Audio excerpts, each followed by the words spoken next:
Hi అండి, అందరికీ welcome back to మనా టైలర్స్. ఇప్పుడు ఈ హ్యాండ్ని ఎలా స్టిచ్ చేయాలో చూద్దాము. ఇప్పుడు మనం వచ్చేసి ఫస్ట్ మనం హ్యాండ్ లైనింగ్ ఎలా కట్ చేసుకుంటాం సేమ్ యాజ్ అలా స్ట్రైట్గా కట్ చేసేసుకోవాలి.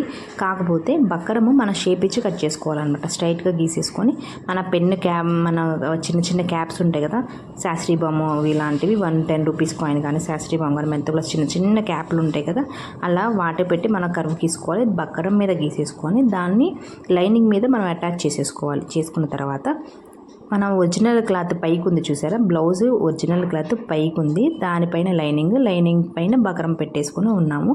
దాని లైనింగ్కి బకరాన్ని ఐరన్ చేసుకొని పెట్టుకొని మనం రివర్స్ చేసుకునేలాగనమాట. కింద క్లాత్ మంచి వైపున మనం పెట్టేసుకోవాలి. ఇప్పుడు ఇది మనం ఎడ్జ్ కంటా కుట్టుకోవాలన్నమాట. ఇక బకరం మీద చివరిగా కొంచెంగా బకరం మీద కుట్టేసుకుంటే మనకి ఫినిషింగ్ అనేది నీట్గా వస్తుంది. ఇలాగ మన సూది దింపి పాదం లేపి జరుగుతూ ఉండాలి తప్పనిచ్చి. సూది దింపకుండా పాదం లేపితే కనుక మనకి ఫినిషింగ్ అనేది నీట్గా రాదు. సూది దింపి పాదం లేపి మనం రౌండ్ దగ్గర దింపుకోవాలన్నమాట.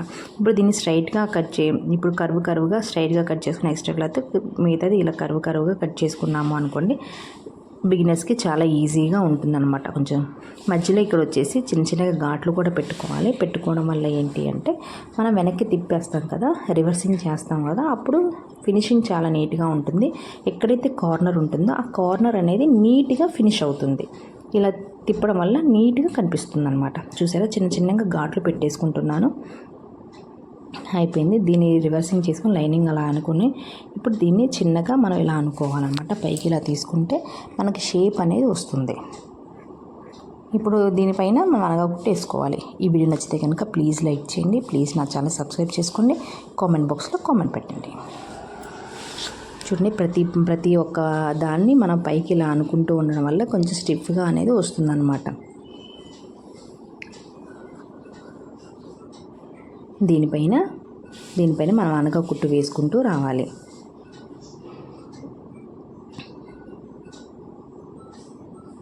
ఎక్కడైనా కొంచెం లోపలికి వెళ్ళిపోతూ ఉన్నప్పుడు కొంచెం బయటకు అనుకుంటూ చిన్నగా సరి చేసుకుంటూ కుట్టుకుంటూ రావాలన్నమాట. ఈ పైన అనగా కుట్టు రౌండ్ మనకు అదే కార్నర్కి చిన్నగా ఎడ్జ్కి వేసుకోవాలి. ఎడ్జ్కి వేసుకుంటూ అదే రౌండ్ మనం తిప్పుకుంటూ చాలా జాగ్రత్తగా రావాలన్నమాట.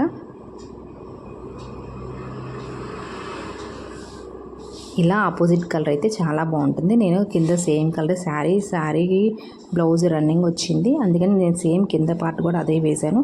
ఆపోజిట్ కనుక వస్తే కనుక చాలా లుక్ వచ్చింది, అందుకే దీనికి బోర్డర్ వేశాను. ఇంకా ఎక్స్ట్రా క్లాత్ వచ్చేసి ప్లెయిన్ తీసుకోవడానికి అని చెప్పేసి ప్లెయిన్ తీసుకున్నాను అనమాట.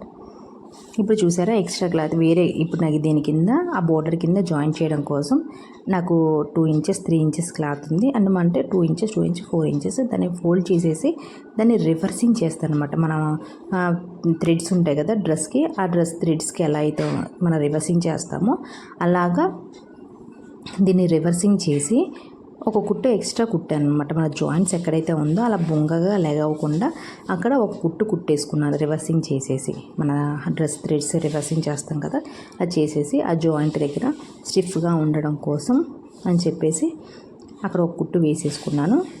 కుట్టు వేసేసుకొని ఆ తర్వాత ఆ హ్యాండ్కి జాయిన్ చేసుకున్నాను. ఇది కనుక ఆపోజిట్ కలర్ అయితే ఇంకా లుక్ వచ్చేది.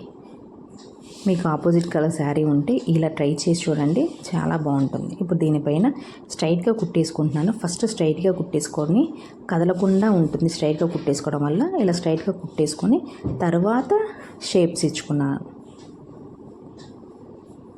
ఇప్పుడు ఎక్స్ట్రాలు కట్ చేసుకోవడం, మనకి ఎంతైతే ఉందో అంతవరకు ఎక్స్ట్రాలు కట్ చేసేసుకోవడమే. చూసారా, ఇలా షేప్ ఇచ్చుకోవాలన్నమాట.